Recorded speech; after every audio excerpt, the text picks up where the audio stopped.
25 minutes gone at Main Road. Manchester City 0, Tottenham Hotspur 0.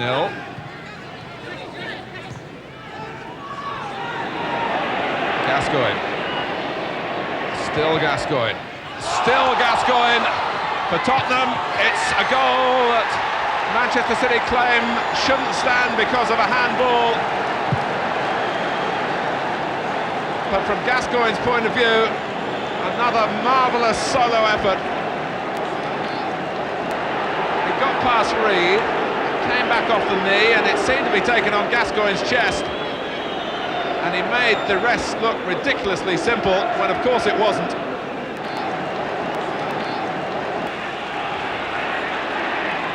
White, found by Quinn. There was some pushing by Van den Hauwe.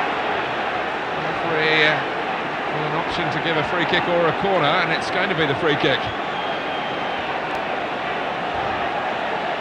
Manchester City still coming on strong, but still trailing to the Gascoigne goal. Oh, Clark! And it finally went in off Redmond. 1-1, the change in personnel has done the trick. Wayne Clark met it. And Steve Redmond, standing in the centre, found the ball flicking in off him, I think you'll find as we look at the replay. Howells touched it away, Clark, Redmond, goal, 1-1.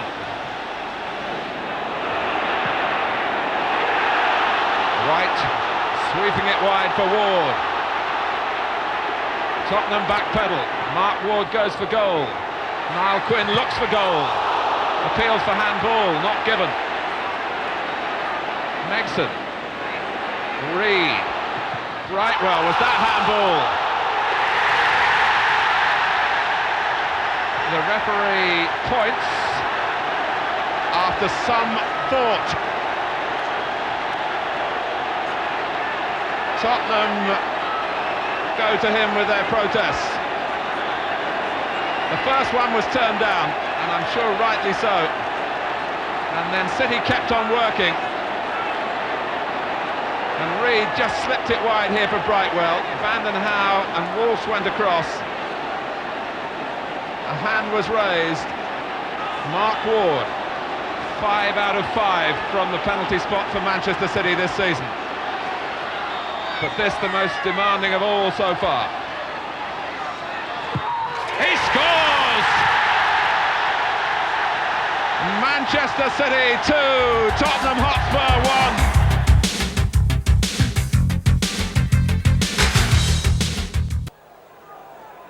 Fasten your seatbelts for a roller coaster of a game at the baseball ground.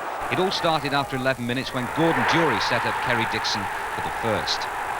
The combination that won the goal of the day competition last time out linked up again 4 minutes later, but it was Mick Harford to Dean Saunders this time, as opposed to the other way round. 3 minutes before half-time, Chelsea went back in front with Kerry Dixon doubling his number of league goals for the season. Shilton saving from Lee, Dixon scoring. Well, by the interval it was clear enough this wasn't going to be a day when defences would dominate. To be perfectly honest, marking and tackling weren't exactly the most conspicuous aspect of the game. Gordon Jury 3-1 Chelsea. Maybe FIFA should think about eliminating all forms of physical contact instead of making the goals bigger. The Americans would love this sort of stuff. Trevor Hebbard with his first goal of the season, and that was 3-2. 4 minutes later, Derby were level. Certainly can't afford to leave Dean Saunders isolated in the penalty area. His manager Arthur Cox rates him at £5 million, and that was his 5th in 5 games. It was 3-3 with a quarter of an hour to go, but after all that had gone before, there were no thoughts of settling for a point. And when Gary Micklewhite put Derby in front for the first time, the feeling was that Chelsea's winning run was about to end.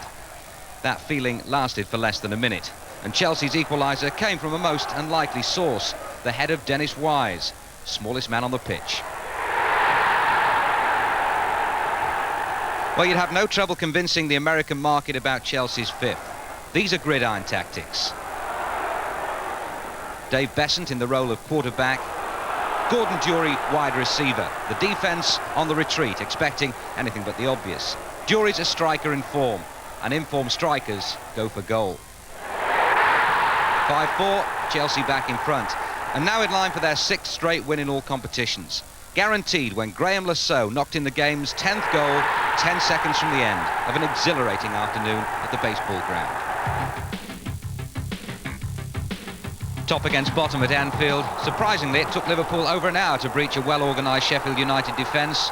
John Barnes with his first goal for almost 3 months. The pattern of the season was established for both these sides on the opening day when Liverpool won at Bramall Lane. For Sheffield United, 16 without a win equals a league record. Now, Ian Rush might have prevented Simon Tracy from claiming David Burrow's cross, but on his 300th league appearance, Rush nodded in his 14th of the season. Our first pictures from Highbury focus on 2 of the game's central characters, Tony Adams and John Fashanu, who was to have the last laugh. Paul Merson shooting Arsenal in front after 32 minutes. 4 minutes after that, Paul Davies's corner thundered in by Adams to give them a 2-goal cushion, one short of their 3-0 win at Plough Lane on the opening day. But Wimbledon are a different proposition these days. Detsy Krasinski heading in John Scales' cross just before the break.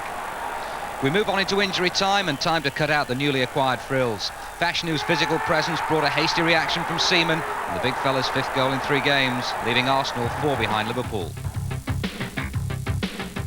Alex Ferguson started the game with Brian Robson on the bench. It looked good for United when Peter Billing fatally allowed Mark Hughes a yard of space. Great turn and a great finish. Now, Terry Butcher hasn't been able to turn Coventry into a winning unit yet, not in the league anyway, but they've started to score more frequently, and Kevin Gallagher more frequently than the rest. 5 in 5 for Gallagher, and that was a peach. Into the second half, and it certainly looked as if Butcher would come away with his first 3-pointer since taking over when David Smith's run enables Cyril Regis to put Coventry in front just before the hour mark. As the fog descended, United pushed forward. They're difficult to beat at the moment. Only 1 defeat in 12 games is proof enough. The rejuvenated Danny Wallace making it 2-2 in the dying seconds.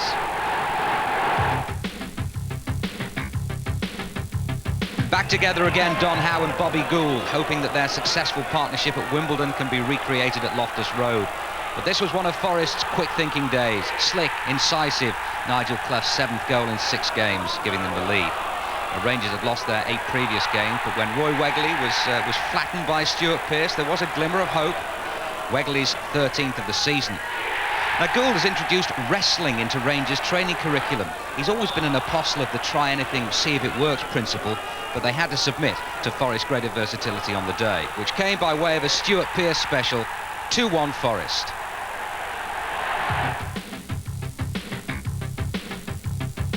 They drew at Villa Park on the opening day and had to settle for a point apiece at the Dell. Matthew Letitia heading Southampton in front just before half-time. They'd lost their 4 previous league games. Villa only 1 win in 7. It always looked a good bet to finish as a draw.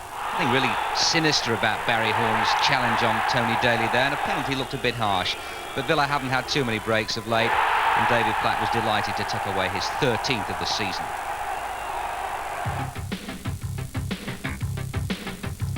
You never know quite what to expect with Norwich, but this was one of their good days, even though they went behind when Marco Gabbiadini crossed for Gordon Armstrong to give Sunderland the lead. Norwich, though, were brilliant by all accounts. Sunderland, goalkeeper Tony Nolan apart, were pretty woeful. One of the goal of the day favourites coming up here. Tim Sherwood on the mark on the hour. But their deserved winner came with 15 minutes to go. Robert Rosario, possibly with his arm, setting up Dale Gordon to complete the double over Sunderland, whose manager Dennis Smith was left fuming at the end.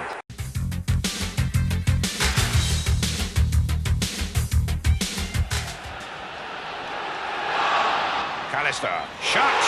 McAllister, a penalty.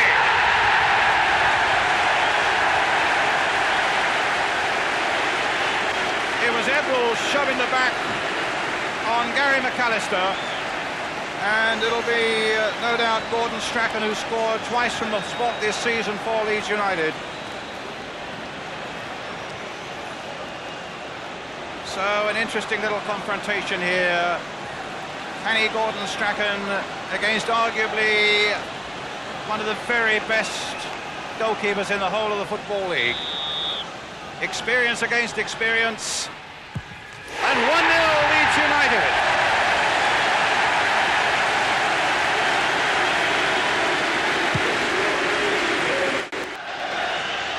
Strachan will take it. White up at the near post. Chapman in there too. Fairclough up.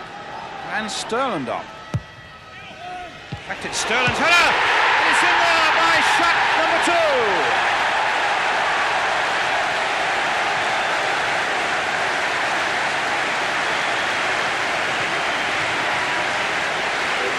Strachan's corner, touched on by Sterland. Carl's shot was lurking, and that's number 2 for Leeds.